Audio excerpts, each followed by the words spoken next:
All right, well, good afternoon now. Thank you all for being here with us today. Of course, I'm Destin Hall, current working chair here today to announce the House Republican Caucus's leadership election results. And you've got all of our members behind me who've been elected to leadership positions today. I'll start with the race for Speaker, and I'm glad to report that the caucus has elected me by acclamation to be their speaker-designate in the next biennium. I want to thank my caucus members for the tremendous support that they've given me over the past couple of years, and then again today. And so I think the message that we have coming out of our caucus today is one of unity. We have 71 members of the Republican caucus, and they're all moving in the same direction, making sure that we continue to pass the conservative reforms that have made North Carolina thrive. With that, I'll go down the list here and recognize the folks in their positions. So I'll start with Majority Leader, which is Representative Brendan Jones, who's here behind me. Representative Carl Gillespie he was reelected as the House Whip. Representative Steve Tyson, right here as Deputy Majority Leader. Representative Mitchell Setzer as the Speaker Pro Tem. On our conference chair, we're going to have co-chairs, Representatives Winslow and Representatives Zinger.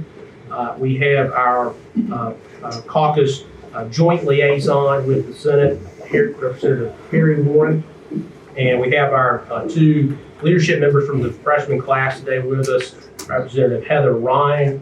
She will be the freshman leader. And then to my right behind me is Representative Blair Evans, who will be the freshman whip.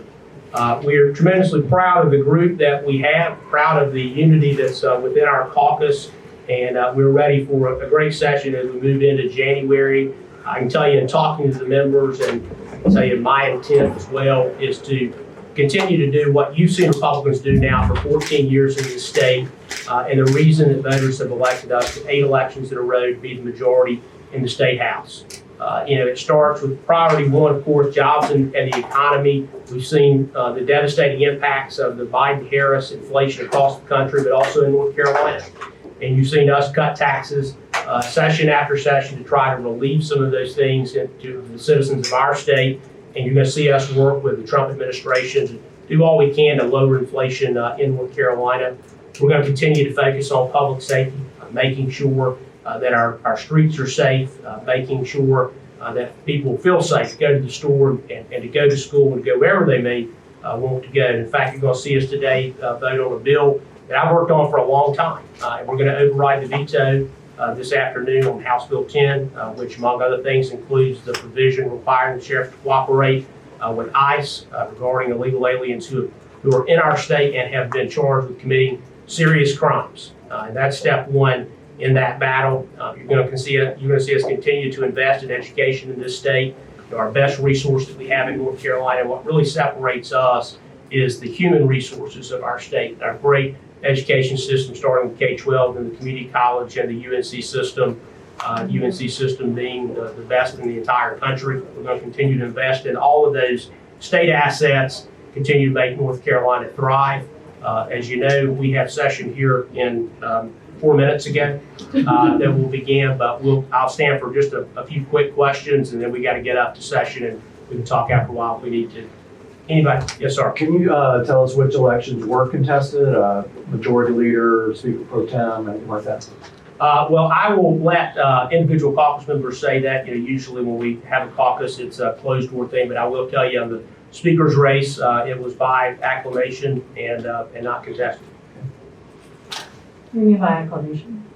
Meaning basically there was a not contested, and acclamation under Robert's rules means nobody opposes. So there was only one candidate? Yes. Okay, thank you. Can you explain why it took longer than usual? Well, we have 71 independent thinkers in our caucus, and we had some other business to do as well in caucus today. And so when we go through you see all the elections behind me, you've got to go through and do nominations, and people are given a bit to speak if they wish to do so. And then you have to have a vote if there is a vote, and then those votes have to be counted. When did you think that you wanted to be Speaker of the House? I mean, you've been here since 2016. When did it become, hey, that's something I'd like to do? Well, I was fortunate enough to become rules chair in my second term. I'd worked with Speaker Moore and then rules chair David Lewis on a number of things that dealing with rules committee. And being rules chair, I've always said it's kind of like being the speaker on training wheels. You get to do all the work of the speaker, but none of the glory. And so it just allowed me to sort of be in that position. And of course, when Representative Lewis left, I was in a position to be able to become rules chair. And getting to work closely with Speaker Moore day in and day out on all of our caucus priorities, I began to think that I had some good ideas that I thought would be good for the caucus and good for the state. And so put those forth, and happy to say the caucus decided to elect me by acclamation. Last year, you mentioned that as part of an agreement that for you to, as you being speaker, you had agreed that you would appoint Representative Bell as rules chairman. Is that still going to happen? Absolutely, and that's, you see Representative Bell is today, and thank you for pointing that out. I didn't have it on the list I just mentioned. So Representative Bell will be appointed as rules chair in the next session, which of course is a tremendously important position in the House. It's one that's appointed by the speaker, and so of course we'll have to wait till January when the House has its official vote before I can actually do that. But I can tell you he'll be essentially the acting rules chair until we get into January. Were any other women nominated for leadership positions? Well, again, I'll let individual members tell you if they wish to about their races. We have a caucus vote. It's a family affair, and so we have a general rule about not talking about the things that go on in caucus, and so we're proud of the group we have. You mentioned the years of continuous Republican control of this building, but Democrats were elected to many other positions in statewide government, including governor, AG, lieutenant governor. Do you feel an impetus to have to work with them in some of those positions? What kind of mandate does someone like Josh Stein have, who won by 15 votes? Well, I'll tell you, we always will try to work in good faith with anyone. I mean, just as we do every day with our colleagues in the House who are Democrats, where we can reach agreement with them, we will. You've seen us do that some in the past, but there are some areas where we're just going to disagree, and that's okay. Voters of the state have elected both sides, in the executive branch and the legislative branch, and so we'll try to come to compromises where we can. But I can tell you that at the end of the day, we have a recipe for success for North Carolina that's tried and tested, and it's been the case now for almost a decade and a half.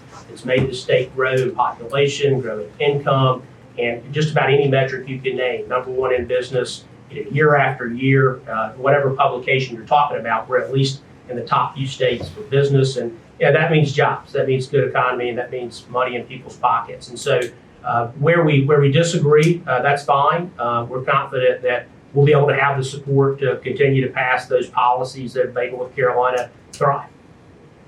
Can you talk, I know you only want to talk about this, but how much of a hand did you have in this Helene relief bill that includes power shifts with the Board of Elections going to the auditor?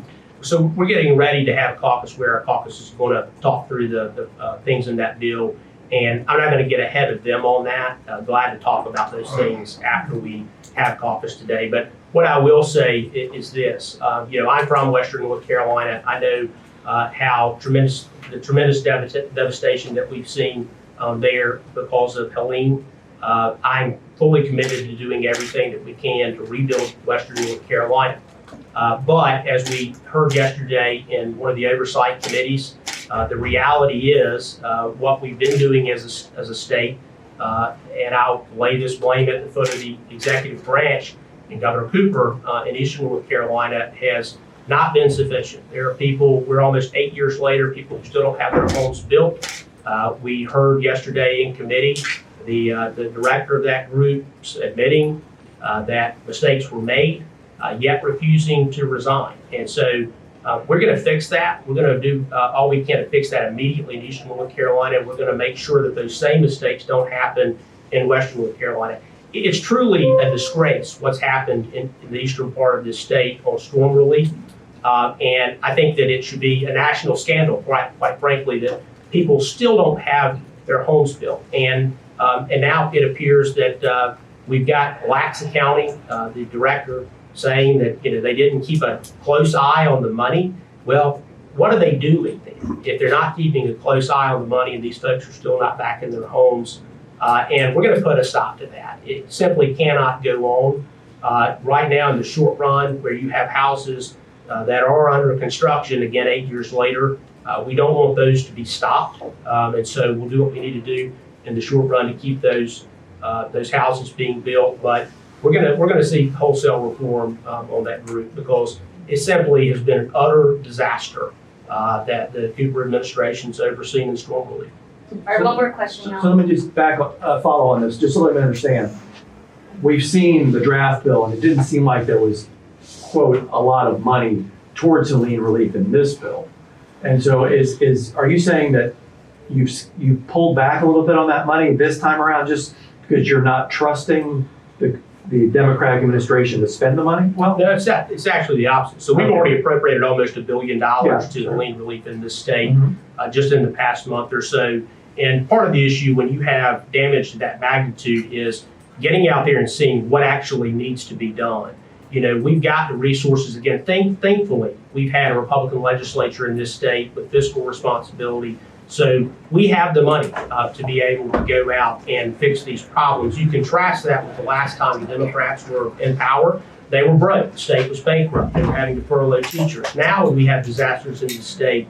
This body has the funds to go in, make sure that we give that relief. But of course, we want to do it the right way, because obviously what happened in Eastern North Carolina is not going to work. And so we're going to continue to fund those groups. And as we get into the next long session, I think you'll see some reform in the way those things are handled in the executive branch, and we'll put some guardrails on those issues.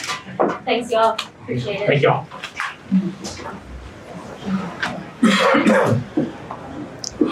So what's happening?